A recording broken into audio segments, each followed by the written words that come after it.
My name is Dr. Paul Wanyeki. I work with the Tibet Authority, and my task today is quite easy. It's just to introduce the exercise that is about to happen. Then I will hand it over to the moderator. We are going to have a panel discussion, and we'll be joined by about 5 panelists who will be introduced by our session moderator. So our session moderator today is Ms. Dorothy Mose. Is a marine engineering holder, class 3 certificate of competence with 8 years experience as a marine engineer, over 2 years sailing experience, 4 years experience working with Maritime Search and Rescue Office. Ms. Mose also was among the pioneers, members, and treasurer of Association of Maritime Practitioners in Kenya. Currently, she's working with Kenya Maritime Authority as a senior labor officer, where she handles the seafarers' issues and implementation of national and international seafarers-related policy. Kindly assist me to welcome Ms. Dorothy Mose to guide the discussion.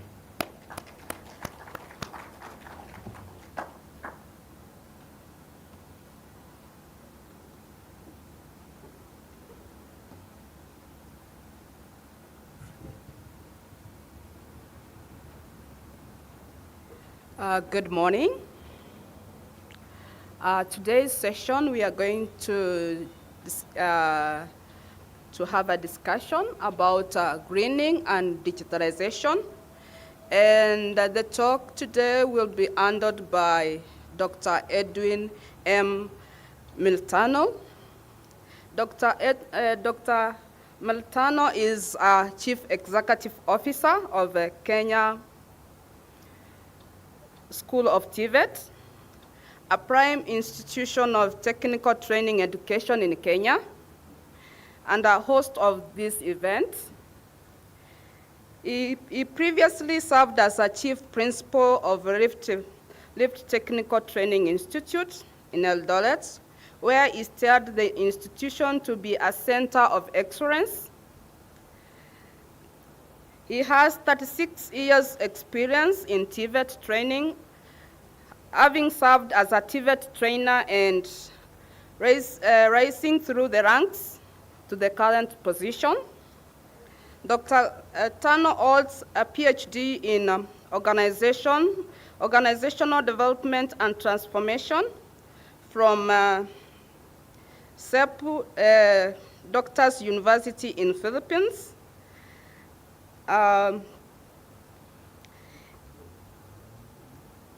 He serves in the Africa Union panel of TVET experts, advisor council by the Africa Union. He is widely published and author of the book Merging Threats and Challenges in TVET. Dr. Tano is a fellow of environment by the Society of Environmental Technology and Pollution Mitigation at the University of Lagos, Nigeria in 2018. I will request you to assist me to welcome Dr. Tano up here.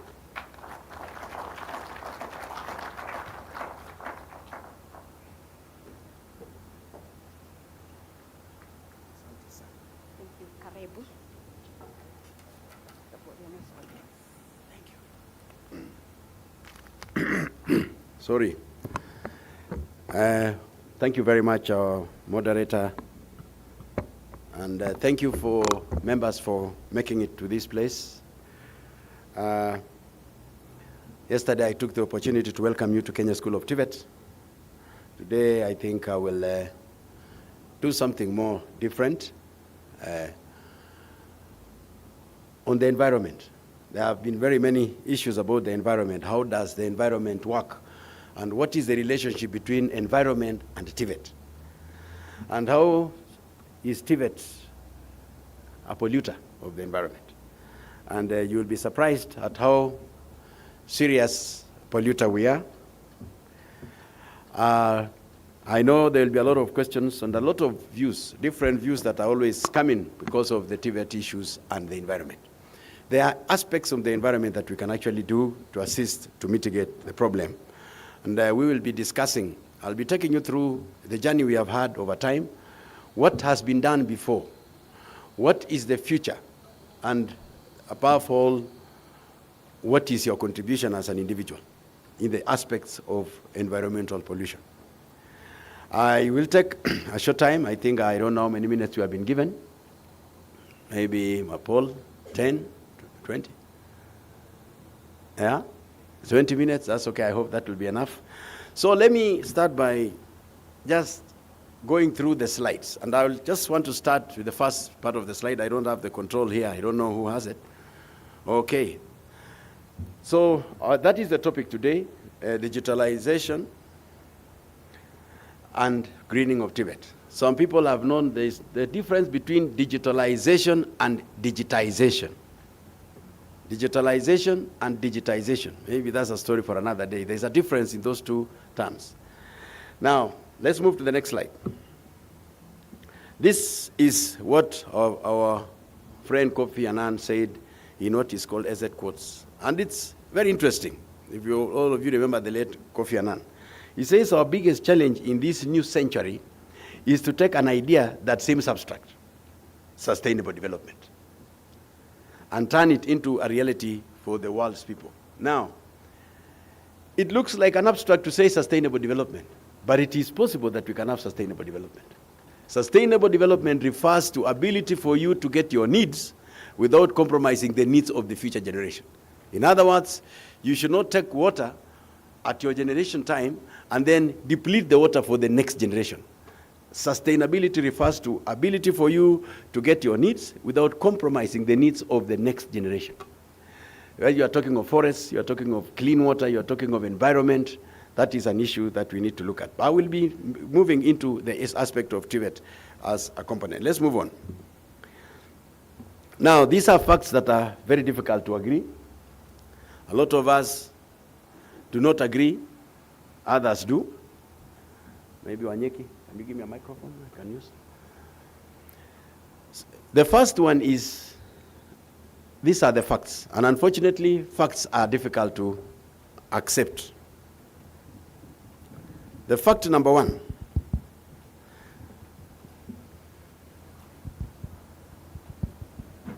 Hello? Hello? Fact number one is what you have seen on the screen. Continuing with business as usual will inevitably lead to ecological and social dead end. So business as usual is not going to be the norm. Because if you are going to run business as usual, then you have a problem because you are going to a dead end. It's a funnel. We are going towards one direction as a funnel. The second one, which is another fact, is that 1.2 billion jobs, that's 40% of the global workforce, depend on healthy systems and stable environment. That is the ILO. The first one was mentioned by GIZ. GIZ is our partner. Now, what International Labour Organization has written. 40% of the world's employment comes from healthy environmental factors. It means if we mess the environment, then those are the kind of jobs that we lose. 40% of the world population losing a job because of global issues. You are dealing with people who are in the forestry department, dealing with people who are dealing with water. You may say we'll change the method of water, but if you have water depleted, you don't need technicians. You need fewer people to do that. Food is a component that is very critical. Look at another fact of ILO in 2022. It says additional 8.4 million jobs could be generated as a result of greening. In other words, greening has opportunities. We have new technologies that have come because of greening. We have new systems in form of IE and artificial intelligence and other things that have now come that will assist us to make sure that we get more jobs. Some of us say, like our friend and very interesting president, former President Trump, who has a very controversial view of how environment works. According to him, let's keep mining oil. the future will take care of itself. That's an interesting precedent, don't you think so? The future will take care of itself, so the children don't matter anymore, so they will watajipanga. Umesikia hiyo mambo? Watoto haiwezekani kwamba itakuwa hivyo. You must plan for the children in the future. Now, let's move on to the next one. The landscape of TVET. Now, we agree TVET drives the economy through skill-based learning. That is good business. That is what we agree. That is the component of TVET. We also agree that TVET has a role that can contribute to the growth and also that can pursue sustainable practices in other areas of their lives. In other words, we are saying TVET is good. We are saying TVET is the best. Look at the other point. That automotive industry, manufacturing industry, building, all those rely on TVET manpower. So all those industries, you're talking of factories, you're talking of automotive, the vehicles. Even the vehicles that are polluting the environment are TVET-based. TVET-based in manufacture, TVET-based in maintenance, and TVET-based in its final aspect of recycling. So it is a TVET-based situation. Look at the other sector. All sectors have the same thinking and feeling. Next, please. Now, digital transformation. There is a very close relationship between digitalization, and environment management. You see, you've seen nowadays, someone sends you in Safaricom or an article and says, please think whether you need to print this paper. In other words, if it can remain on your screen, it is safer. Your screen cannot mess the environment except the screen itself as a physical component. But the digital aspects that are in the screen will be kept for you. You keep referring to them. The younger generation is good in this. My generation love the hard copy. And that is where the issue is. That is why digitization and digitalization becomes a very crucial component. You will be seeing that later on. Look at digitalization involves integration and utilization of digital technologies, platforms to enhance delivery of TVET programs. A good example is, if you go to some countries, recently I was privileged to be in Spain, and we were looking at a college called Technica in Spain. And they were showing us virtual welding. Una weld, lakini in virtually. Then you'd find this gentleman standing in a workshop, and he's taking very funny poses, and he has the normal, the AI goggles. And on a screen, and there's a sound that comes with that screen, that's a complete screen system. This gentleman is actually bending and doing funny things. But for you looking at him, you're wondering what he's doing. But when you look at what is happening on the screen, he's welding. Even the sound of the weld is completely there. And it shows the weld, how it is moving. It even shows where there is a fault, and you can be told to repeat the weld. Currently, those pilots that are currently trained in the planes, using the planes, now have what you call simulators. A simulator is a virtual reality of what you are doing. We now have some few places in Kenya who have got virtual driving schools. Unaweka gear, and you can see you are actually driving. You can see you are branching off, you are on Kenyatta Avenue. You are branching off, you are here, you will see the matatus passing, and you brake a bit, then they will, as you continue learning, they even reach a higher level in which now they start introducing dangerous things like high level. You'll see a cow passing in front of you, what do you do? That is the level of technology. Simulations that make things look so real, and also introduce at every given time temptations that make you change the way you are working on issues. Let's move on, please. Now, the benefits of digitization, I know you guys, digitalization and digitization, these are aspects that come together. One of them, when you digitize, is that we have improved access to education. That's why we have open and distant learning methods currently all over the world. And the young generation know this very well. Last year, but when we had COVID, we rolled a virtual system in the TVET institutions from Kenya School of TVET. It was very interesting because later on when we did a survey, or what did you use, what technologies did you use to learn? We did a survey across the country in the TVET institutions. And you will be surprised that Out of all those technologies that were used, TVET students in Kenya replied by saying 75% of them said we used WhatsApp to learn. Can you imagine that? They used WhatsApp. They didn't use streaming. They used WhatsApp to learn. Those are the technologies that are here. WhatsApp is not only for sending pictures and selfies. It's also it can also be a very good component for learning. The real world simulations, I've talked about virtual labs. You know, you see a virtual lab, the one I've demonstrated to you, you're flying. You're a simulator of a plane and you're able to fly and you're able to land. Therefore, it reduces the fact that you are actually not burning gas or burning fuel in order for you to drive around the streets. It reduces the time in which you are also using the streets to create traffic jams and more pollution situations. And then it leads, of course, to paperless learning. Next, please. Now, greening of TVET. I don't want to take a lot of time in this because the last one is clear.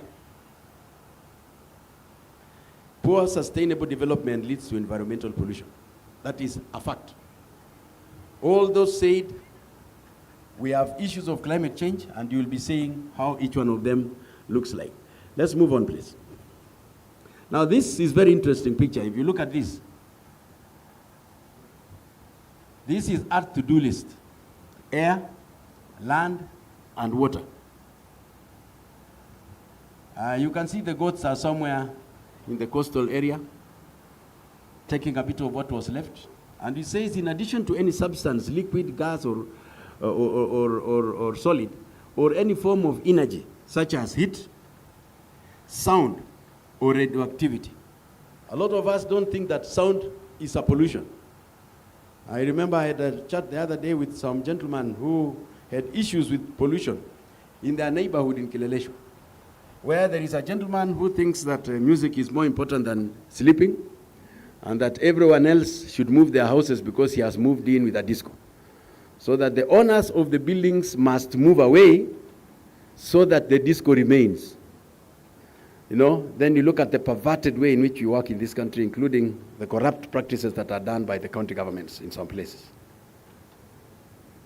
Noise pollution is a pollution. But according to Kenyans, pollution is plastic. Na nini? Na gas kutolewa.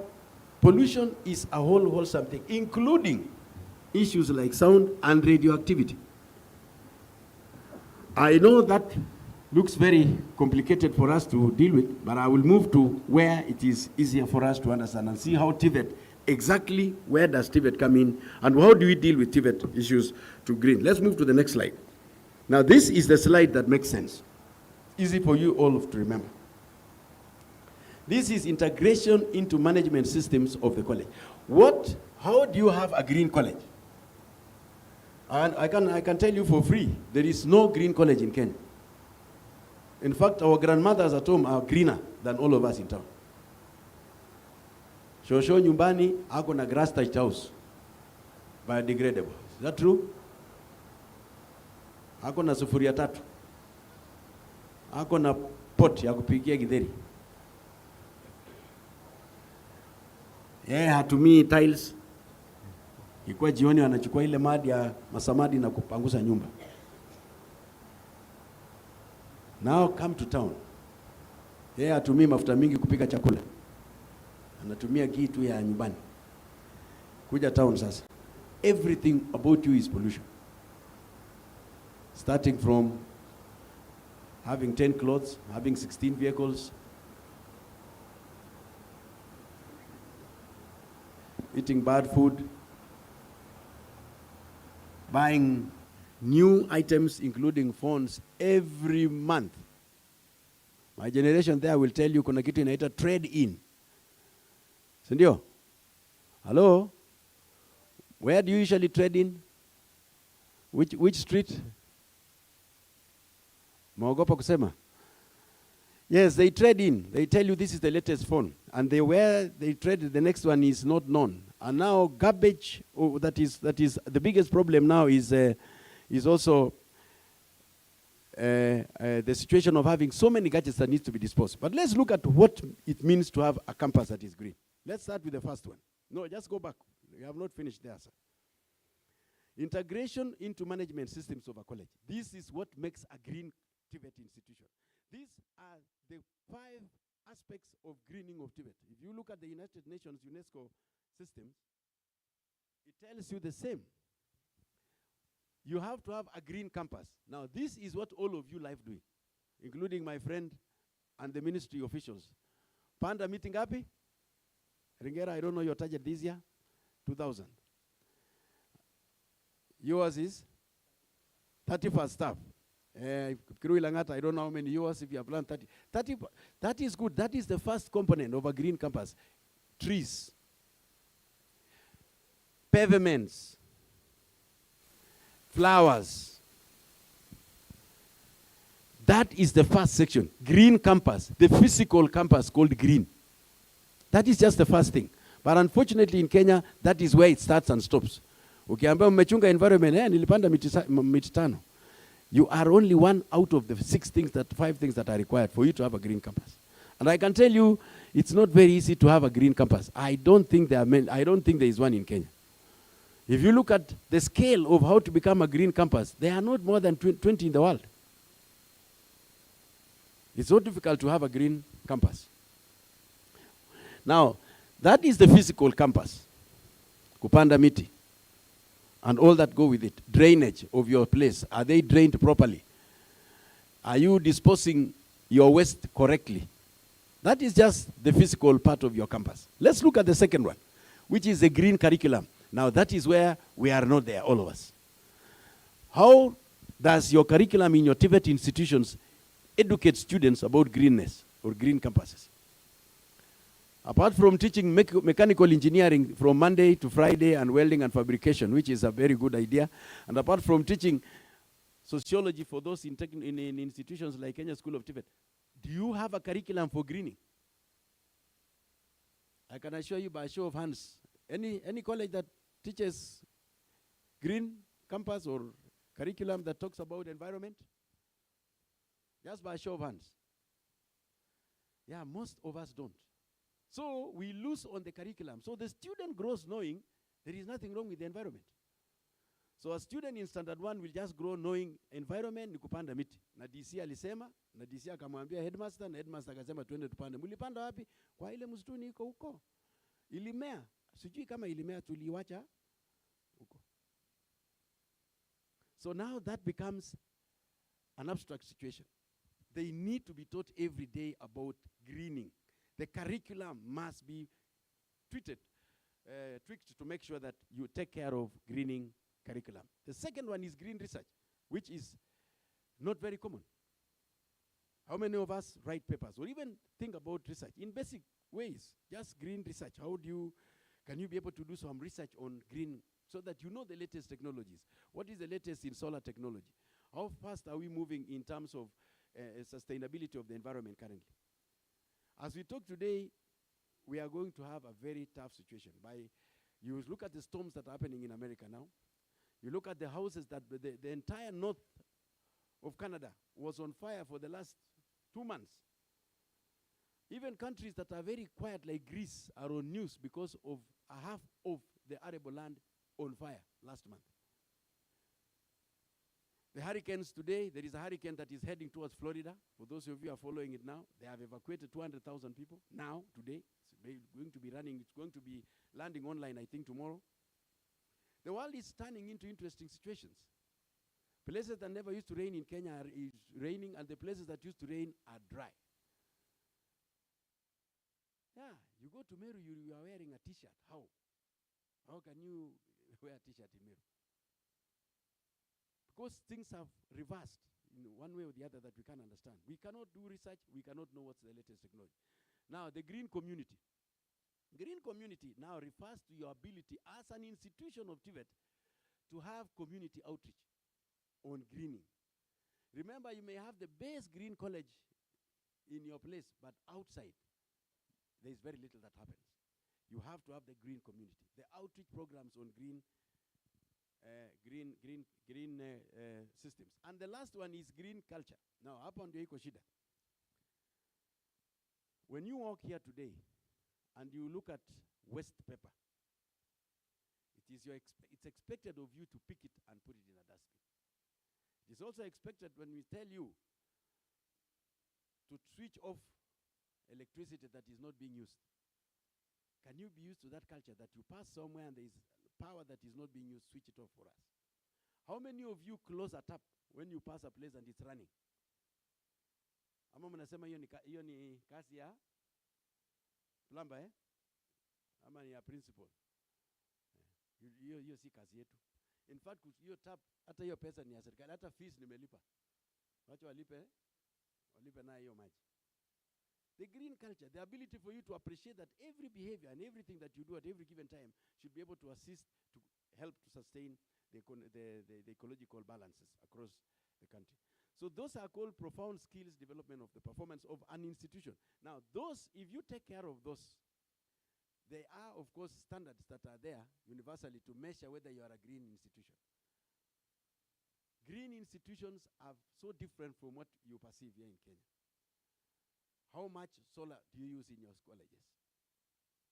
How much hot water systems are still using electricity from our systems when you could actually get them from installing the solar systems?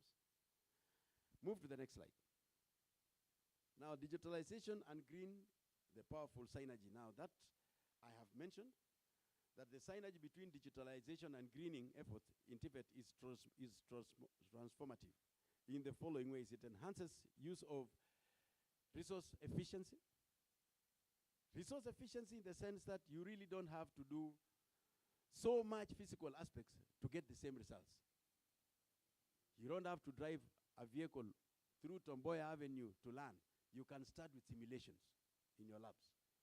Use the simulations to move you to the next level. And then finally, you only go for the practicals later. We can also talk of digital tools that can facilitate learning, interactive simulations. This is what we are talking about. Most technical institutions in Kenya are still not having simulations in your labs.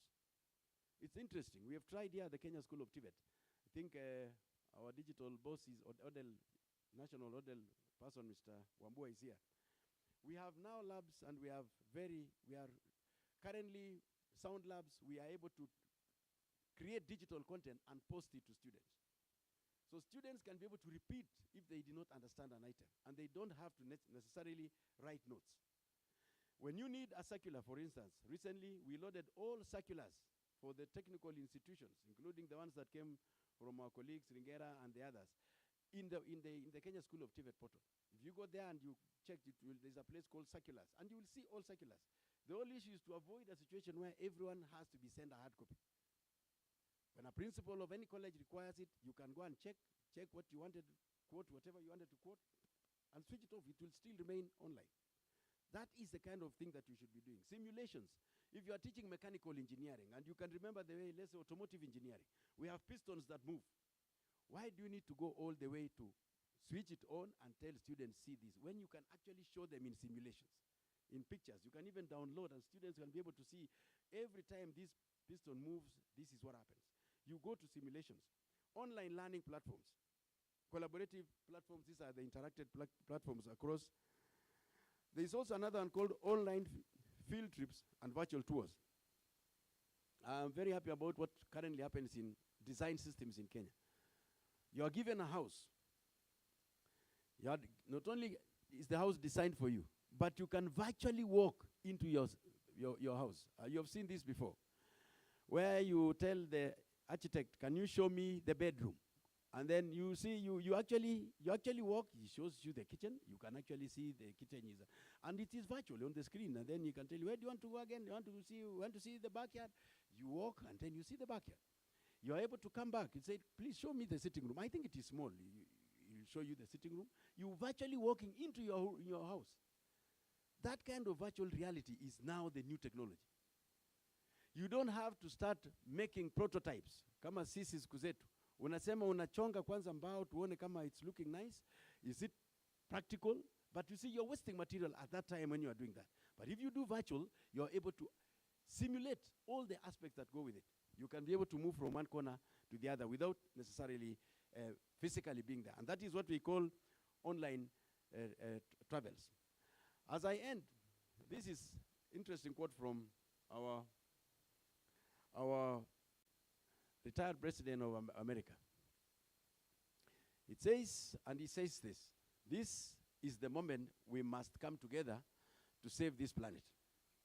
Let us resolve that we will not leave our children a world where the oceans rise, famine spreads, and terrible storms devastate our lands. That's Barack Obama. And each president of this world has their own interpretation of climate change. It's a shocking thing, Professor Kere.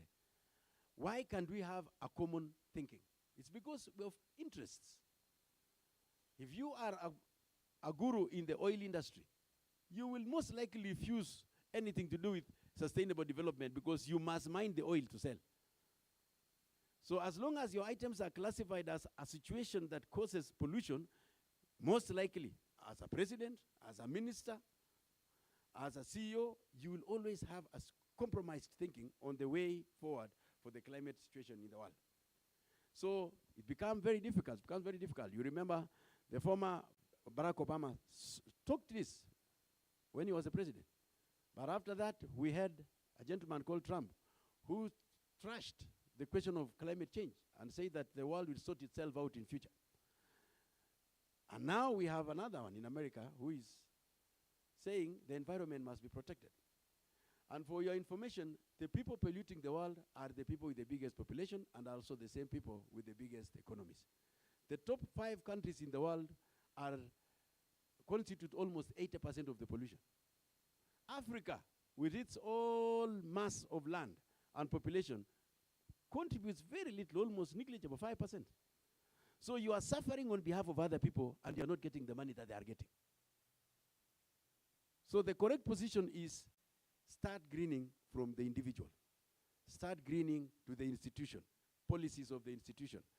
Start greening, move to the national, to the community near you as a TVET institution, then move nationally in terms of protecting the environment. Thank you. The next quote I think is, thank you very much for listening.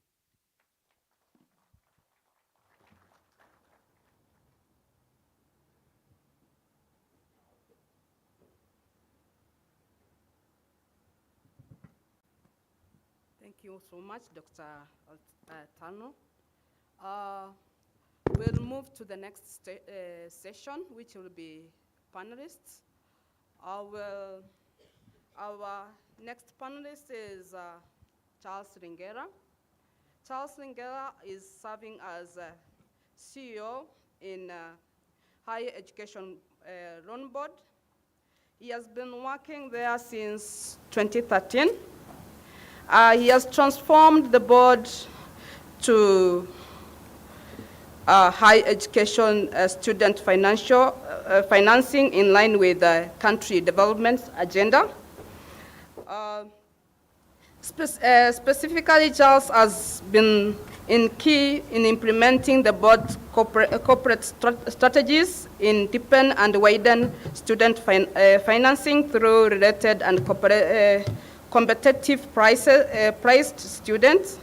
Charles is a professional accountant, both local, international, and he holds a CPK and has a fellow certified charter accountant and hold various professional memberships. We welcome, together, welcome. Our next panelist is Gideon Mrenga. Gideon Mrenga is a seasoned education and training professional with a 15 years experience in technical vocational education training. Gideon is an expert through his strategic leadership and implementation of projects gathered around TVET, with a broad spectrum of experience across the sector of ICT, agriculture, and youth employment. He has successfully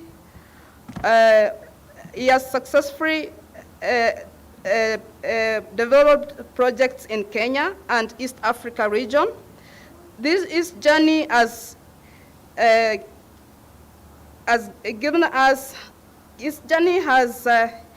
given his invaluable regional insight expertise. He currently works as a senior TVET and labor market advisor and national coordinator for the promotion of youth employment and TVET projects at GIZ, Kenya.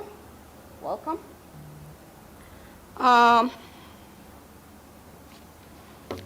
The fourth panelist is Crispin Oguna. Crispin Oguna has a master's in IT management. He has a bachelor degree in computer science and engineering.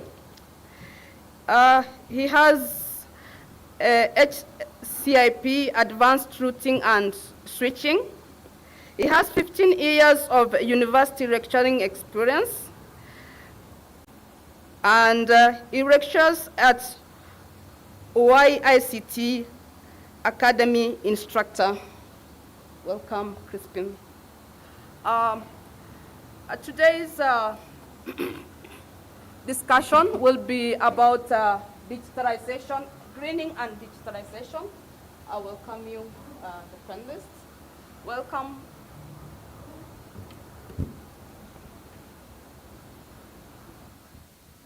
We'll want to listen from the experts and get to know why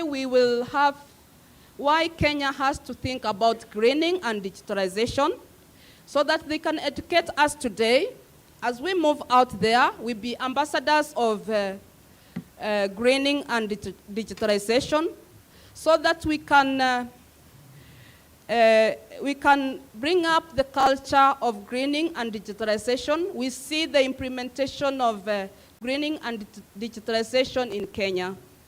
As I start, my first question goes to Crispin Oguna.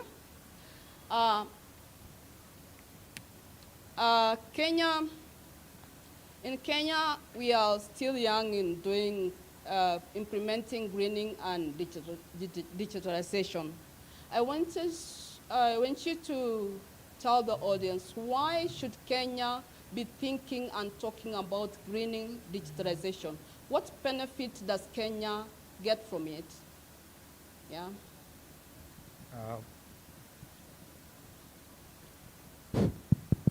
Thank you. Thank you very much. I will start by thanking you for inviting us to this panel. And I'll begin from where are we as Kenya. Rightfully, I would say we are not really young in terms of digitalization, but currently, where do we actually start? One of the most important aspects that we have where the country is actually moving is we have already digitized most of our services. And by that, we are seeing what the government is doing. And in terms of actually the e-citizen, and everything is moving towards that platform. If that is the direction that we are going, the technology that we actually have requires skills. And the skills that we actually we actually need the young people to help us move into that digital transformation. Which are the methods that we're actually using to go green? Most of our institutions now, I'm very happy with what Dr. Ari mentioned. We are using a lot of simulations for our learning. We are using a lot of online facilities. But the main idea would be, how can you be able to reach the marginalized? And that would be made very possible with e-learning.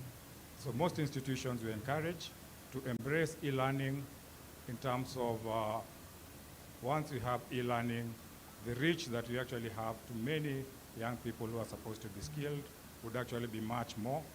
And going that direction, we believe that we will be able to move towards digitalization and not digitization. Thank you. Thank you.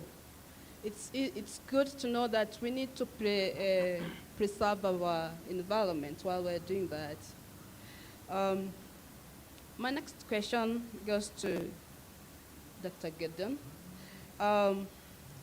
What are the initiatives that Kenya has put to promote this greening and digitalization, and in a scale of 1 to 10, according to the initiatives which have been put in place, how will you lead Kenya? Thank you so much. and also for bringing this very important discussion. I think if I would rate the country, perhaps I will separate the two, the greening part and digitalization to be different components. I think we have advanced a little bit on digitalization.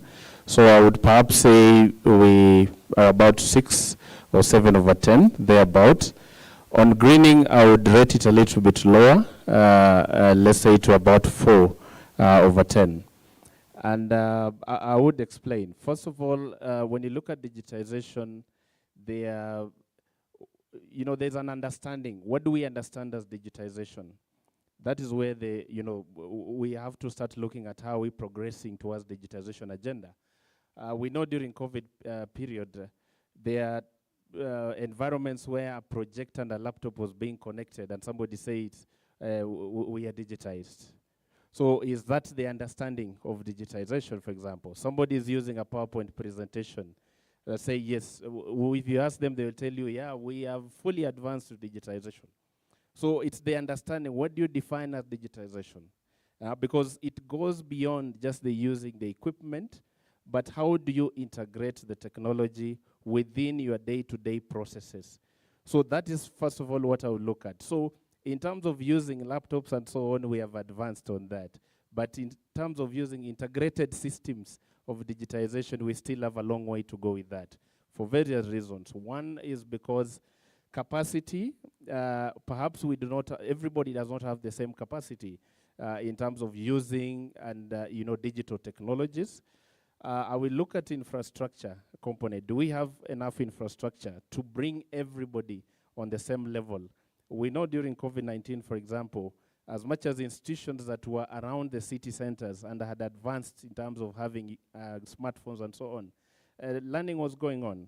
But was that the same for the students who are in rural areas, who are in places where there is no internet, there is no electricity?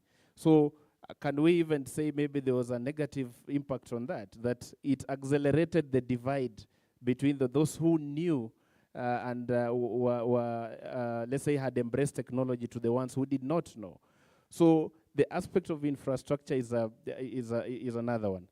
Although now we see there's an effort around government to set up internet connectivity among many institutions, but we just have to look at how possible will this be when we look at institutions that are far away from the city center. In terms of greening, I will go the same way again. What do we understand by greening? Is it just planting trees? Some institutions will say, yes, we plant trees every day. We have already embraced greening. But what is greening? So we have to start by, first of all, understanding what the definition of greening TVET. At what point do we say that we are greening TVET? And therefore, that will align to, do we have a policy on greening? It could be there in the manufacturing sector, for example. How does the education component tap onto that to pick elements of it and say, we are now implementing greening within the TVET institutions? Thank you. On the same breath, there's a time we saw government issuing laptops to students. Do we call that digitalization? Is that one way of implementing digitalization? So it is one way. You are supporting the infrastructure component, because digitization, there's a system, there's a capacity component, and there is the infrastructure that supports it, because they're also systems. So that is just one way. So issuing laptops is just one of the ways towards digitization. But there's a lot more that needs to be done beyond it. Yes. Thank you. My next question goes to Dr. Edwin Tarno.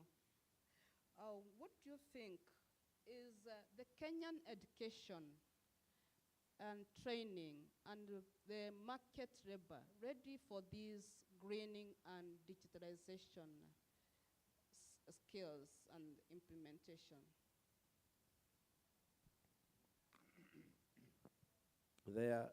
Thank you for that. I think we need to make the difference.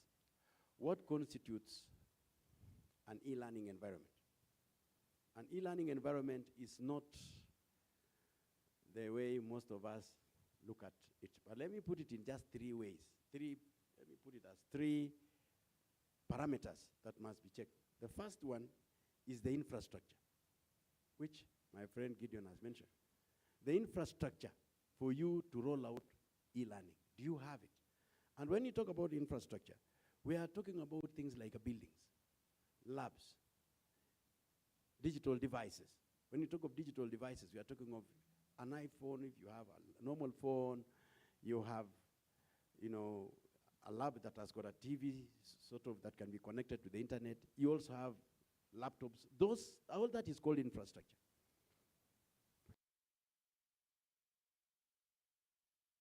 Areas, we don't have them. We know we have worked with ILO, and I think with GIZ, and the Commonwealth of Learning. And we have put systems that includes ability for you to use what is called microwave technologies, and another one called Raspberry technology, which allows you to use technology in the rural areas that do not have electricity by using solar systems, and two, that do not have necessarily to have an internet connectivity. So all that is called infrastructure. And in Kenya, it's common in towns, not common in rural areas. But then we also have another thing that is very nice. Our facilitators, our providers have done very well. Safaricom, they have extended almost in every town, even small places. They are able to reach there with some little ability of internet. During the time of COVID, Safaricom assisted by whitelisting some of the bundles so that most students were able to use it at that time. Then, not only, we have also other internet providers that are all around. The second situation that we need to deal with is the capacity of the people using that equipment. And in this case, the teacher. How equipped is the teacher in Kalokol Primary School to use technology? It's sorry to say even some very, very senior institutions, including lecturers of some institutions, even universities, are really not very competent in it. So it is something, it's a language, it's a technology that also has to be understood. But on the same context of the capacity, I always challenge students and my lecturers. When you tell a lecturer now we want you to move digital and start teaching online, they ask for some training, to peleke training.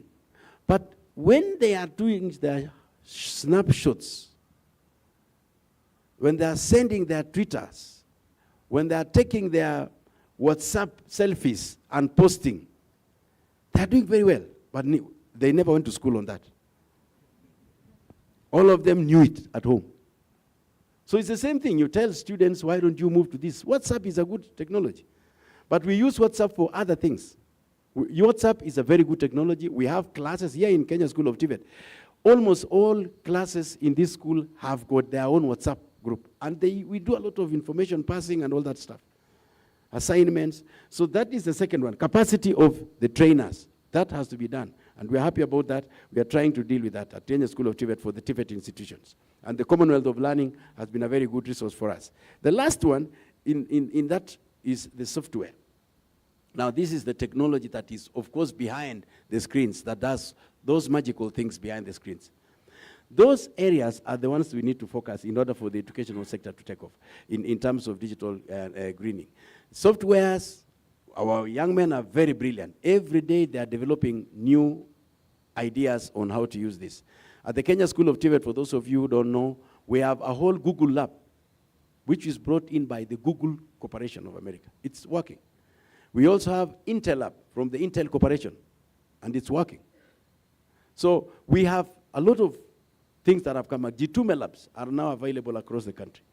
So I think the issue is the policy may be there, not very articulately done, the way my brother said, but how much are we able to move in those three areas? The infrastructure, the trainer and the capacity of the trainer, and the software that we are going to use it for the training. Thank you. Oh, this is a nice information today. TVET has a Google Lab. That's a plus unto them. I love that. Thank you. My next question goes to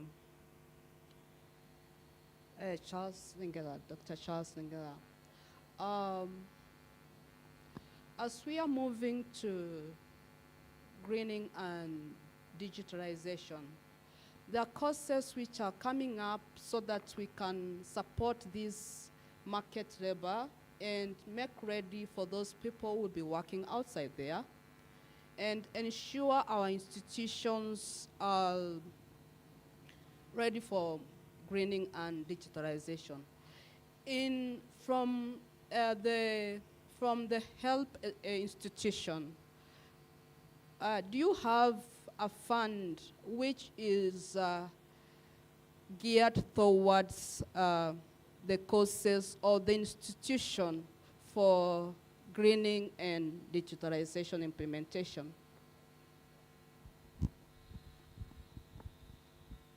Thank you. And let me say, first of all, say good morning to everybody who is on call or around, and thank the facilitators for inviting us to just share our story in regard to this. But unfortunately, I was told I would share a story on the new funding model for higher education. Now I'm talking greening. So let me see whether the new funding model can fit into the greening agenda even before we talk about it. And also, from an institutional perspective, what we are doing. But even when I look at digitalization from a policy perspective, first of all, few people may not notice what has changed in this country and permanently changing. In the manifesto of Kenya Kwanza, they talk about digitalization and digital superhighway. Now, for those who are in government and state corporations, you have realized there is now a mandate, in the PC, they have introduced the aspect of digitalization, the committee aspect, the policy aspect, the execution, the project that are supposed to be there.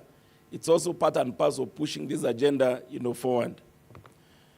When I look at my own institution, what we have been able to do, number one, first of all, we started during the days of COVID because we realized that there was learning deficiency because of online learning. There were people in class and others who were not in class by virtue of lack of devices. And we started engaging government in regard to getting a fund, the fund now that you asked for, engaging our government in getting a fund for purposes of device acquisition. And I think Mulenga was talking about there are various facets of automation or digitalization, whatever you want to call it. One of them is infrastructure.